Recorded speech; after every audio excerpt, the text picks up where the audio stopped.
everybody, my name is Python and welcome back to another episode of Hermitcraft. Hopefully you're all having a fantastic day, and if you want to support this video, of course, do be sure to drop a like rating and consider joining us by either subscribing or via the join button. Now, today, my friends, is episode 50 of Hermitcraft Season 6, and yes, we will be doing a bit of a tour of what we have done so far in this season, but at the start of this episode, we're going to have a little bit of a twist in that I'll give you a quick crash course on what Hermitcraft is, because as the title suggests, it probably says something like new to Hermitcraft. Watch this, because I know there's a lot of people on this channel that are watching my single player series, but don't really know what Hermitcraft is. So let me give you a little bit of a crash course. So Hermitcraft is basically a multiplayer server where a whole bunch of YouTuber friends play and hang out and build epic stuff together. We currently have two major projects going on, two massive server-wide things going on. We have ourselves this major island here. This is the original island. Now, fun fact, I actually picked out the seed for Season 6 of Hermitcraft because we have a donut-shaped island where I am now. Now, the idea is that we would go ahead and split up the island into various districts, depending on the theme that the place would be built in. So the district I'm in currently is the modern district. We've got a shopping district over there, as evident by the sign. We've got various other districts as well, including a medieval district, a futuristic district. We also have ourselves a fantasy district, and probably a couple of districts that I'm missing out as well. So this was sort of the original server-wide project that was going on. And, well, I myself, I'm still working around here. I've got my skyscrapers project and all sorts,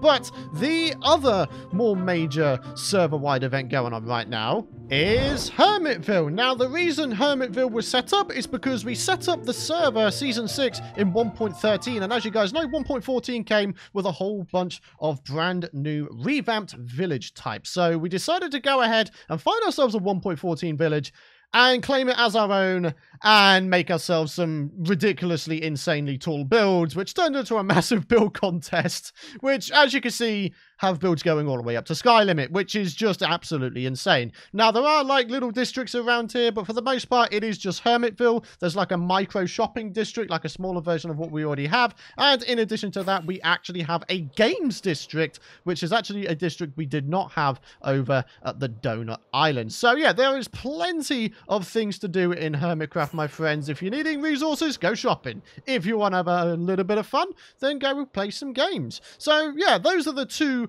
more major server-wide locations that we are working at the minute. So, in terms of the people on the server, we've got sort of three main faction groups going on. We have ourselves Concorp, which I'm affiliated with, consisting of Good Times with Scar and Cubfran135. We have ourselves Sahara, which consists of Iskal, Grian, and Mumbo. And we also have Area 77, which I believe consists of Good Times with Scar and Doc M77. Also, quick note from editor Future Python here, there appears to be a fourth emerging group, the Hippies, consisting of Grian, Rendog, and Impulse SV. Thought I'd chuck that in there before you guys head down to the comments area and say that I forgot. No, no, no, no. I mean, I did forget in the episode itself, but I didn't forget during editing, so hence this little bit here. Yeah. Anyways, back to the episode. And every now and again, things happen, clashes happen, and, well, even a civil war has happened, guys. We have had a civil war happen on this season, and, well, I'll show you the battleground where it happened, because, oh my gosh, it's something to behold. So this was the G-Team base, and we had ourselves the Team Starfort base, way over here, and they came up with all sorts of weird and wonderful contraptions to try and kill each other in the Civil War. Now, as you can see, the battlefield has remained unaffected, and one of the things I should say is we have fire tick turned off on Hermitcraft. So basically, we can use fire in buildings and it won't burn stuff down, and it won't, like, burn down forests and whatnot. So that's absolutely fantastic. So in terms of a crash course on Hermitcraft, that's pretty much the bread and butter of it. So what we're going to do, guys, is we're going to go on a little bit of a tour of what we personally have done on Hermitcraft Season 6 so far. So what we're going to do is we're going to start off with our Episode 1 base, because let's be honest, this is probably the best place to start. Oh gosh, what's going on here? I'm planking on the ground, guys. Oh, jeez. Oh my gosh. So, this is the modern house I set up literally on episode 1 of season 6. It conveniently neighbors the shopping district and also conveniently neighbors my shulker box shop right here. So I could just pop next door to see what kind of profits I've got going on. So that was a great source of diamonds early on. So we go inside here and we've got various things going on. We've got a parrot going on here. This used to be a nano cow farm, but for some reason all of the cows died. So that's a thing. This villager is a legacy villager. It's a 1.13 villagers, so we've still got like the old style trades. And again, he's been here since the early days of the season. Got a micro storage area, got ourselves an enchant setup. I'm actually really happy with how this episode 1 house turned out. I feel like we made use of the space that we had available really well. We've got a little bedroom area with flower pots and whatnots, and it's just a good time, guys. And we go out here, we've got like a micro crop farm at the back here with various things going on. So let's go ahead and check out the shops that we have going on next, and then we'll check out some more of our bases around the place. So like I say, we have ourselves a shulker box shop where I go ahead and I sell shulker boxes. Occasionally I sell other kinds of stuff. Ooh, there's a diamond block in there. Very nice. Ooh, dang. There you go. We're doing a tour, but we still got... hello there, server. Like, how you doing there, broski? Yeah. We're doing a server tour, but we still got ourselves a bit of a thing going on. That's awesome. We have ourselves a flower pot shop down here, my friends, which is pretty simple. We can go ahead and buy flowers and or flower pots. I haven't really done much advertising of the flower pot shop, I'll be honest, so it's not exactly been one of my most, successful business ventures, shall we say. There are 2 more shops that I have made, so we're going to go ahead and check them out real quick. One was made in this mall here. Now, the mall of which I think was made by Impulse and Tango way back near the start of the season. So if we go down here real quick, we have ourselves an end loot shop, which is exactly what you'd expect it to be. Basically, I found myself a whole bunch of epic end loot, and I sort of categorized them by low tier, high tier, ultra tier, and we've got gold tier items as well. So you see we've got like bits of armor and various bits and bobs going on. Occasionally, there are some pretty good sales going on here, but yeah, this is, again, one of my more prouder builds. I'm actually a big fan of this build because, again, I made use of the space, and it looks good. It looks very endish. It's pretty awesome. I do like it. I really do. So, like I say, there's one more shop to go ahead and check out, and that is, of course, the Shop of Light, which is affiliated with Concorp. That is right, my friends. We decided to set up a partnership with Concorp, with the Shop of Light, so they could go ahead and stock this bad boy up with various wares. So the idea behind the shop is extremely very simple. I just wanted to place down a centralized place for all of the various light sources in Minecraft. So we've got lanterns, glowstone, sea pickles, redstone lamps, torches, end rods, and sea lanterns. So yeah, again, very simple, my friends, and I kind of tried to make it in the form of a giant sea lantern, a regular lantern in the shape of a lantern. There you go. I got there in the finish, guys. So yeah, there you go. Those are the 4 shops I have set up. So I think the next thing I want to go ahead and check out is the Aquatic Base. We have ourselves an aquatic district, but fun fact, I'm actually the only one who's actually set up a base in the aquatic district, and for the most part I would imagine it's because of this, the HRN, the Hermit Rail Network. It takes up a lot of space, but oh my gosh, is it an amazing concept. So basically Rendog earlier on in the season decided, oh hey, why don't we just go ahead and link up all of the districts with a minecart rail line? Because it just seems awesome, doesn't it? It's just a good idea by every stretch of the imagination. So yeah, there's a bunch of HRN stations dotted all over the place, connected by rails, and some of our bases are indeed entangled in that, which is cool. But anyways, guys, we're now in our aquatic base. The concept was very simple. There is a skeleton spawner beneath this place, so I kind of decided to make it into sort of the centerpiece. You just saw a skeleton go up the tube there. So they all go ahead, funnel down to this area here, where we can kill them with a looting sword, and bada bing, bada boom, we get ourselves a bunch of loot. We've got a good supply of arrows and bones and whatnot. And good day to you, sirs. I will absolutely destroy you. And we get XP, of course, as well, which is cool. So yeah, we've got various things going on in the different compartments. We've got like a little, you know, armory type thing here. We've got, again, an enchant setup, trying to make the most out of the amount of space I have, guys. Got ourselves a storage room, which, fully enough, I haven't even used yet. This is the entrance, of course. Got ourselves a little sort of greenhouse type dealio, a little bedroom, and finally, this is a little bit of a crop room. But what it is mostly is a cake factory, guys, because, you know, we've got the sugar, we've got the wheat, we've got the milk, we've got the eggs. So, you know, we can make cakes, guys. We could probably sell cakes. That'll be a great business venture, wouldn't it? Yeah. All right, guys. So, I think the next thing I'm going to show you is going to be my Lake of Life base, which is actually my more recent base that I've set up, and is also going to be, you know, expanded a little later in the series. At this particular moment, all I have done with this thing is I just sort of claimed a lake, made it into the Lake of Life, and then put a little bit of a settlement in it, which is in a medieval style to the point where it's all sort of decrepit and, you know, it looks a bit run down and rugged, like it's been wearing down over the years. So yeah, there's a few things to show you around here. This is more like a little settlement, so we actually have ourselves an AFK fish farm on dock. It's actually unbelievable how small AFK fish farms are now. That's literally it. That is the AFK fish farm, guys. And we've got a little dock. You know, pretty simple build, really, when it comes down to it. So, next on the street, we have ourselves the marketplace, which is going to be this one here. This one, it does need the villagers in here. We're going to have ourselves a shepherd, a fisherman,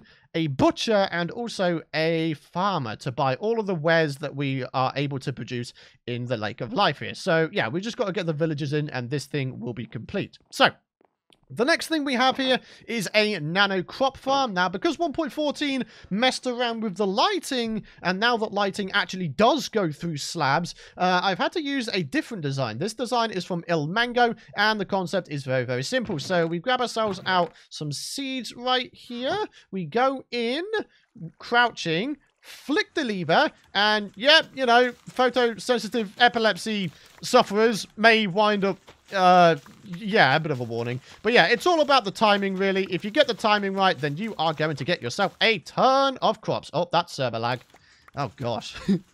Ah, the joys of multiplayer servers. So yeah, you go outside and bada bing, bada boom, you're all good. You got yourself a bunch of wheat or whatever crop you might wind up, you know, putting down. So, let's go ahead and move on to the other stuffs we have around here. Got ourselves a couple of animal farms, you know, pretty rudimentary type things. We've got a cow pen, got ourselves a sheep pen, and finally, ladies and gentlemen, we have ourselves a warehouse, which is awesome. In fact, talking of which, we need to do a little bit of inventory management. So, where is the dirt chest? There it is. We've got the dirt going in there. Got the cobblestone going in here. Ah. Hey! Oh, hello! Oh, look who it is! I found you. Hi. Hi, how you doing, man? I'm doing good. What is this? What is this beautiful, mysterious place right here? Well, this is my Lake of Life. I decided to start up a little medieval settlement here next to Concorp, you know. Ooh, yeah. It used to be a lake of nothingness, didn't it? Yeah. It was just an empty space. An empty space with a green elytra flying ring, which looks like a bubble wand. It's still there now. It feels like it's like the central piece, you know, the monument. Yeah, exactly. I just built it around it. That's so cool. Dude, I need you to follow me. Do you have wings? Do you have rockets? I certainly do. Awesome. I have built the next tower in Tower Bay, and I am not sure if you're going to like it or not. Oh my gosh, I'm excited, dude. I'm genuinely excited. It's always weird having like someone else build on your project, but I'm excited. Yeah, because you're like, oh, are they going to do it right? Are they going to mess it up? You know? Ooh, it's slowly coming into fit. What? Oh my gosh, he actually went and did it. You madman! Oh my gosh. Like I said, I wasn't sure if you would like it or not. Oh man, I love it. Oh, it's so good, right? Oh my gosh. Dude, how much quartz did you buy from the shops? Oh What man, the I heck? used a full shulker box and more. Oh my I think I word. used a full shulker box and a few extra stacks worth. It was crazy. Hey man, you've even got the pink windows in there. That's awesome. Yeah, yeah. Well, I came over here and I saw that you prepared all the materials, and I was like, well, that's not good enough. I Yeah. can't just come in here and build this thing straight away. Oh. Oh my goodness me. I love it, dude. I absolutely love it. And you're not allowed to change it. Oh, heck yeah. Does that mean I need to get myself a full shulker box of quartz ore? I don't want to dig any more quartz ore, man. I've done enough That's of that. my plan all along. I knew you had to mirror it on the other side, so now you got to go back in the nether. No trading with villagers for you. Oh, No trading. no. Ow, you got thorns. Oh, jeez. You hurt me. Thorns 3. So, yeah. There we go, my friends. I was pranked. Xisumavoid was going ahead and teasing me for a long time, saying how he was going to make a skyscraper entirely out of quartz ore as a little bit of a, a little bit of a poke at fun, a little bit of a fun poke because, I've got a lot of quartz going on here. Jeez. Basically, guys, every time I see quartz ore now, I basically get like World War II style flashbacks where it was 1.13, you weren't able to buy quartz from stonemason villages. You had to go ahead and mine this stuff up, man. It's not cool. Like I say, this thing gives me some really nasty flashbacks. But thankfully, with 1.14 came a whole bunch of new villagers. And you can go ahead and trade quartz blocks and quartz pillars for emeralds. And yeah, it's awesome. It's a really, really good way of getting hold of multitudes of quartz, which is fantastic. But anyways, guys, with that little bit out of the way, this is the final bit that we have been working on quite a lot, which is my modern skyscrapers island area of awesomeness. So basically, I claim this entire island here, and the intention is we go ahead and make an entire settlement out of it, guys. So this is where we started, humble beginnings. We made ourselves just a tiny modern coastal settlement. Now, the intention is we go ahead, we link up that path all the way over to the skyscrapers area that actually came later compared to this area down here. So let's have a little bit of a look. This is among my first forays into the modern build style. I'll be honest, I'm mostly comfortable with the medieval build style, but when it comes to modern, yeah, that's where I'm not so comfortable. So I don't think I did too bad a job here. I definitely think there's improvements that I could probably make for future builds of the, futuristic type, but it's still nice. We've got ourselves a nice sort of white, nice white build here with various things going on. Hey-o! Good day, Zuma. And we got ourselves an enchant area down here. Again, a little bit of a storage area. We do have ourselves a sort of, I don't know, like a cloakroom up here with a bedroom. So I'll tell you what, let's go to sleep real quick, shall we? Yes, little bit of a sleep is always welcome. Oh, yes. So, anytime now. There you go. Fantastic. So yeah, this is the first of 3 builds we've got going on here. You can see we've got the little creeper pixel art in the glass there, which is kind of awesome. Not only do we have creeper pixel art there, we've got a creeper face mountain.